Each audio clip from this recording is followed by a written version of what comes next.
মহরম উপলক্ষে স্বেচ্ছায় রক্তদান শিবির। 8ই মহরম উপলক্ষে স্বেচ্ছায় রক্তদান শিবিরের আয়োজন ও কৃতি ছাত্রছাত্রীদের সংবর্ধনা। এই রক্তদান শিবিরের সহযোগিতায় শহীদ সাজু মেমোরিয়াল ওয়েলফেয়ার ও West Bengal volunteer blood donors society.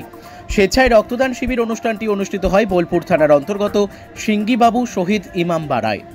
এই সিঙ্গি গ্রামে 7টি মহরম কমিটি একযোগে এই রক্তদান শিবিরে স্বেচ্ছায় রক্তদান করেন প্রায় 50 জনের অধিক। জাতি, ধর্ম, বর্ণ নির্বিশেষে সকলেই মহরম উপলক্ষে স্বেচ্ছায় রক্তদান শিবিরে যোগদান করেন এবং রক্ত দিয়ে সহযোগিতা করেন। এই অনুষ্ঠানে উপস্থিত ছিলেন বীরভূম জেলার সভাধিপতি Kajal Sheikh, West Bengal volunteer blood donor society সহসভাপতি নুরুল হক সহ অন্যান্য বিশিষ্ট ব্যক্তিবর্গ। এছাড়াও গ্রামের কৃতি ছাত্রছাত্রীদের সংবর্ধনা দেওয়া হয় এই অনুষ্ঠানে। রক্তদান জীবনদান। কাজী আমিরুল ইসলামের রিপোর্ট, এস নিউজ বাংলা। আজকে সিঙ্গি গ্রামে 7টা ইমামবাড়া আছে, অর্থাৎ 7টা মহরম কমিটি আছে। তারা সকলেই আলাপ আলোচনা সাপেক্ষে এই রক্তদান শিবিরের আয়োজন করেছে। কারণ এখন মানুষ বুঝতে শিখেছে, বাংলার মানুষ সচেতন, বীরভূম জেলার মানুষ সচেতন। তারা বুঝতে পারছে বাংলাকে যদি এগিয়ে নিয়ে যেতে হয় তাহলে হসপিটালের বেডে আমার যেন কোনো মুমূর্ষ রুগী, আমার জন্য কোনো প্রসূতি মা, আমার জন্য কোনো থ্যালাসেমিয়া পেশেন্ট রক্তের অভাবে তাদের মৃত্যু না হয়, সেই জন্যই এই প্রয়াস।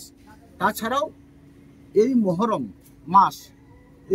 মাস ইসলাম ধর্মে বিশ্বাসী মানুষদের কাছে একটা পবিত্র মাস। এই পবিত্র মাসে মানুষের জীবনদান করার মতো এর থেকে বড় কাজ আর কিছু আছে বলে আমরা মনে করি না, এই মহরম কমিটিও মনে করে না। এই সিঙ্গি গ্রামে যার 7টা ইমামবার আছে বা 7টা মহরম কমিটি আছে তারাও মনে করে না। স্বভাবতই তাদের সকল প্রয়াসে এই যে উদ্যোগকে আমি সাধুবাদ জানাচ্ছি, যার জন্য বীরভূম জেলার বিভিন্ন প্রান্তে বিভিন্ন সময়ে যারা এই রক্তদান আন্দোলনের সঙ্গে যুক্ত, আমাদের প্রত্যাশা আমার তোমার সভা খালেক সাহেব এখানে এসেছেন, বীরভূম জেলা ভলেন্টারি ব্লাড ডোনার সভাপতি আমাদের নুরুল সাহেব এসেছেন। তাছাড়াও সিঙ্গি গ্রাম পঞ্চায়েতের 30 গ্রাম পঞ্চায়েত উত্তীর্ণ সমস্ত জনপ্রতিনিধি এবং সিঙ্গি গ্রাম পঞ্চায়েত যারা ধারক বাহক তারা সকলের উপস্থিত হয়েছে এটাকে উৎসাহিত করা। সঙ্গে সঙ্গে আপনাদের মাধ্যমে আমি আরেকটা কথা বলতে চাই, যেটা হচ্ছে মহরম মাস, রবিবার মহরম শেষ হচ্ছে, শনিবার মহরম কমিটি বীরভূম জেলার যারা আছে তাদের সকলের কাছে আমি করজোরে অনুরোধ করব, শনিবার উল্টো রথযাত্রার দিন, ওই দিনও কিন্তু মহরমের দিন, অর্থাৎ বীরভূম জেলার বিভিন্ন প্রান্তে যারা মহরমের টিম নিয়ে এই গ্রাম থেকে সে গ্রাম যায় তাদের উদ্দেশ্যে একটাই বার্তা, আমরা বাংলায় বসবাস করি, আমাদের মধ্যে সম্প্রীতির কোনো অভাব নেই। আমার হিন্দু সম্প্রদায়ের ভাইরা তারা যেমন উল্টো রথযাত্রা পালন করবে তাদের ধর্মের রীতি রিওয়াজ অনুযায়ী আপনারাও মহরম পালন করুন।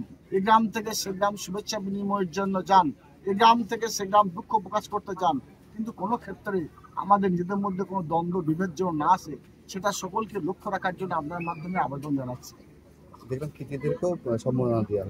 এখানে মাধ্যমিকে উচ্চ মাধ্যমিক পরীক্ষায় যারা কৃতি ছাত্রছাত্রী আছে তাদেরকে সম্মাননা জ্ঞাপন করা হয়েছে এবং তাদেরকে উদ্বুদ্ধ করার চেষ্টা করা হচ্ছে। প্রত্যন্ত গ্রামে মানুষ যেভাবে এগিয়ে আসছে, তাদের চিন্তা ভাবনা 2011 থেকে 2025 কয়েক বছরের ব্যবধানে আমাদের মাননীয় মুখ্যমন্ত্রী বাংলার চেহারাটাকেই পাল্টে দিয়েছেন। সর্বতই মানুষ বুঝতে শিখেছে, তারা এটা মানুষকে উদ্বুদ্ধ করার জন্য, আমার ইয়াং জেনারেশন উদ্বুদ্ধ করার জন্য, আমাদের যারা কৃতি ছাত্রছাত্রী আছে তাদের উদ্বুদ্ধ করার জন্য এই যে প্রয়াস তারা নিয়েছে, এই যে উদ্যোগ তারা নিয়েছে, তার জন্য তাদেরকে আমরা সকলে সাধুবাদ জানাচ্ছি। রক্তদান শুধুমাত্র পুরুষ নয়, মহিলারাও করছে দেখা যায়। 2 দিন আগে আপনারা লাভপুরও গিয়েছিলেন, লাভপুর দেখেছিলেন আমাদের রাজ্যের মাননীয় মুখ্যমন্ত্রী মাননীয় মমতা বন্দ্যোপাধ্যায়ের নির্দেশে রাজ্যের মহিলা তৃণমূল কংগ্রেস চেয়ারপারসন চন্দ্রিমা ভট্টাচার্যের নির্দেশে সারা বাংলার বিভিন্ন জেলাতে মহিলা সভানেত্রী যারা আছে তাদের উদ্যোগে ব্লাড ডোনেশন ক্যাম্প করে আয়োজন করার জন্য নির্দেশ দেওয়া হয়েছিল। লাভপুরে কয়েক শত মহিলা আবার কথা রিপিট করছি, কয়েক শত মহিলারা ব্লাড দিয়েছে, শুধু মহিলারা ওখানে ছিল। এখন বাংলাকে যদি এগিয়ে নিয়ে যেতে হয়, 2011 পর মমতা বন্দ্যোপাধ্যায় চিন্তা ভাবনা করেছিলেন তাহলে মহিলাদের এগিয়ে নিয়ে আসতে হবে, যার জন্য সব দিক দিয়ে মহিলাদের প্রায়োরিটি দিয়েছেন।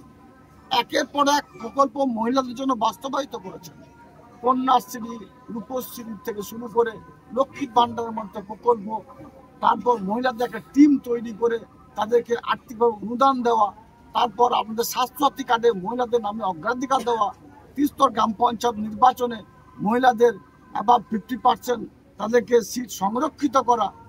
তো সবই তো মহিলা এগিয়ে আছে, বাংলা এই জন্য এগিয়ে যাচ্ছে, সারা ভারতবর্ষের এদিকে বাংলা এগিয়ে আছে। তার কারণ একটাই, বাংলার মহিলারা স্বনির্ভরশীল, তারা বুঝতে শিখেছে, তারা জানতে শিখেছে, তারা ইনকাম করতে শিখেছে, তারা পরিবারের যার সদস্য আছে তাদের হাতকে শক্ত করার জন্য মহিলারা এগিয়ে যাচ্ছে।